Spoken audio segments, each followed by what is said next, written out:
Hey, fellow babies, welcome back to Pachter Factor on SIFTD.net. And if you are watching on YouTube, you can subscribe. There's a menu of options, so click the join button, and you can see, the different shows that you can subscribe to and choose whatever you care to choose. But we appreciate any kind of patronage you can give us, so Shane can keep eating macaroni and cheese out of the box. He's learning how to sprinkle the cheese powder on his tongue before he chews on the hard macaroni. So he needs to buy another case of that.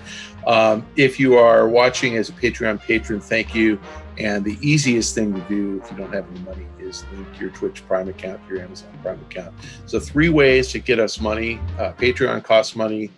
Joining and subscribing via YouTube costs money, but we appreciate it. Twitch Prime doesn't. Today's question from Twitter from @JingJang18. What kind of market do you think there will be for Xbox Series S? It's $200 cheaper than Series X. With extra storage costing $220, it's hard to imagine many people buying it. Was it a mistake to include only 500 gigabytes of storage on the digital-only console? What would you have done differently with Series S? That's pretty funny. I don't know how many of you actually read books. Probably not very many. But the Kindle has something like, 8 gigabytes of memory. Nothing. I mean, it's really small. Your phone has 128 maybe. And what happens when your phone gets full? You store in the cloud. And if you read a book on Kindle and then you stop reading it, you download 5 other books, and then you decide you want to go back and read the first one, they actually re-download it. They have a little tag that proves to them you own it, and they'll download it again. It takes like 30 seconds before you can start reading where you were. That's what's going to happen with the Series S. You don't have to store every single game on your hard drive forever. They will probably ask you, is it okay to archive game number 9 that you haven't played in 3 months? And we can have it available for you within 5 minutes of when you decide to try playing it again, and you're going to say yes.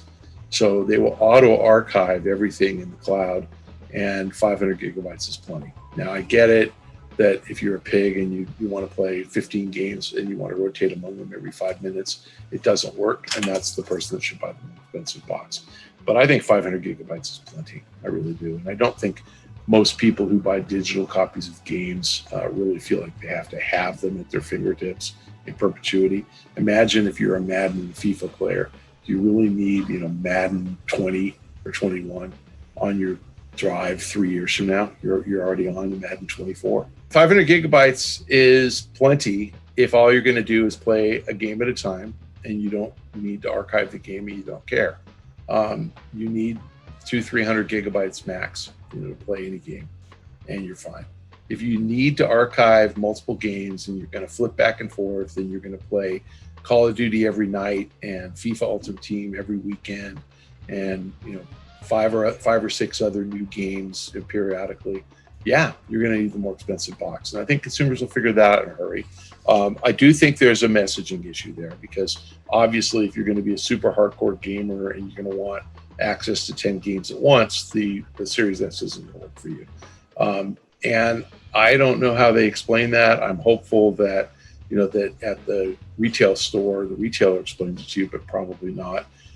So probably most people won't buy it. I mean, the poor people will buy it. People who don't have $500 will buy it. It really tells you that you're far better off joining a streaming service ultimately. And so we'll see if this Amazon Luna service actually helps out. But if you want to play Sony first-party titles, you're going to probably buy the more expensive box. And if you want to play Microsoft first-party titles, you're probably going to buy the more expensive box. The disk drive solves a lot of problems, because the disk drive means you pop a disk in the tray and that you don't need all that space reserved, for the game. But yeah, you're right. I don't know, what the OS is going to suck up day in, day out. I don't know how big games are going to be. They get bigger and bigger and bigger. And actually, I don't know the answer, but clearly a 4K title has more gigabytes of file size than a 1080p title. So possibly on the Series S, the big games won't be quite as graphic intensive and they might take up less space, but I honestly don't know if any publishers are going to make a different version, or if the lower price console is going to automatically figure it out and just dumb it down. I don't know how it's going to work. So good question. I wish I could answer it better, but it is pretty stupid of Microsoft to price that low and not just give you an extra 500 gigs of storage. And the extra 500 gigs of storage probably cost them like $50. They could have done 500, 400 instead of 500, 300. I think they're trying to make a statement that you can get into next-gen gaming at $300. And if it's going to anger gamers, it was a mistake. If you guys are watching on Patreon, thank you. If you are subscribing via YouTube, thank you. If you have linked your Twitch Prime account to your Amazon Prime account, thank you. And if you follow me on Twitter, thank you. We'll see you next time.